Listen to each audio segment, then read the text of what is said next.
Hi friends, evening. I am doctor Ashutosh Gupta, मैं consultant fetal medicine. तो आज हम बात करने वाले हैं पार्शियल ट्राइसोमी 18 के लिए। ओके, सो जो केस मैं दिखाने वाला हूँ वो DADC ट्विन है।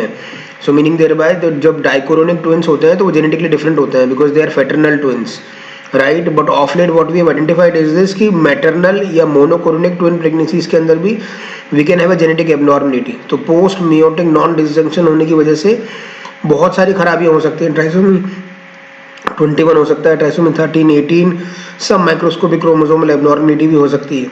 तो DAMC जो मोनोक्रोनिक ट्विन प्रेगनेंसीज होती हैं उसके अंदर भी they can have an heterotypic meaning thereby that both the babies they might have different genetic component. Okay, तो हेटेरोकैरियोटाइपिया DAMC ट्विन में मिल सकता है, लेकिन आज का केस तो DADC ट्विन्स है, राइट। और पहला बेबी ऑलमोस्ट नॉर्मल है, दूसरा बेबी जो है उसमें सब में सटल फाइंडिंग्स हैं। Okay, so that might be missed.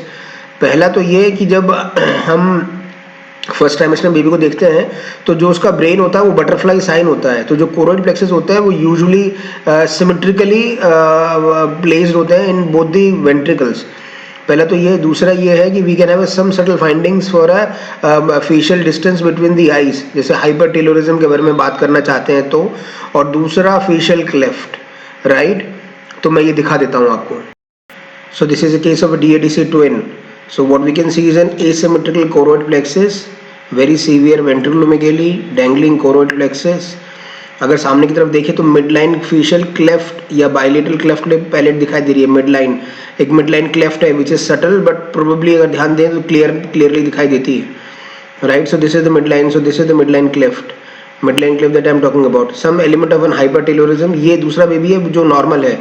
तो जो कोरोइड प्लेक्सेस होता है वो सिमेट्रिकली प्लेस्ड होता है और उसको बटरफ्लाई साइन बोलते हैं, राइट। एंड ये asymmetrically dilated ventricles, dangling choroid and midline cleft, right. So this could be a midline facial cleft or could be a bilateral cleft lip and palate. Nasal bone is being visualised, right. ये nasal bone है जो दिखाई दे रही है और ये some element of retrognathia is there, some element of retrognathia. तो बेबी थोड़ा सा परेशान है because in the baby is not able to place its tongue, वो अपनी जीभ को नहीं रख पा रहा है। So baby is slightly jittery about the whole scenario. This is a strawberry shaped skull. ये strawberry shaped skull हो गया, element of hypertelorism हो गया, ये bilateral, ये this is the overhanging जो proboscis है वो overhang कर रहा है और bilateral CLCP cleft lip palate है ये, right. So meaning thereby that most likely we are dealing with a partial trisomy 18 now at the moment, right. सो ये बाइलेटर, ये तो मिडलाइन क्लेफ्ट है या फिर bilateral CLCP, bilateral cleft lip palate है ये दोनों। And that is the frontal nasal process. So this is the head. Hypertelorism, we can identify some element of hypertelorism and then strawberry shaped skull, and then in the midline then we see that there is this is the frontal nasal process which is not supported and therefore it is overhanging. So this could be bilateral, and but then the fingers was absolutely normal. There were no overlapping fingers. Cardiac assessment was also being done, so no obvious basic cardiac abnormalities, no omphalocele or umbilical cord cyst. Okay, so classical trisomy 18 ना होके partial trisomy 18 की तरफ ये जाता है।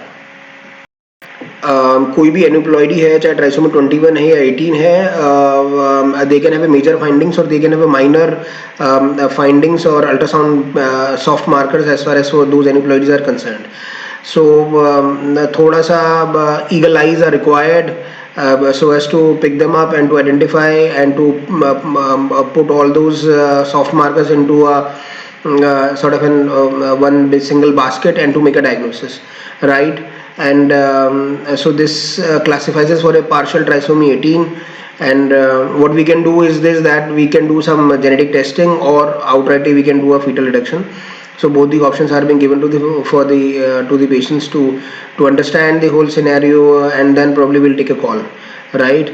But a fetal medicine opinion or a specialist ultrasound is very, very important, and it changes the scenario. Okay, so the diagnosis changes, prognosis changes, and therefore the counseling changes. Thank you very much for your patient listening.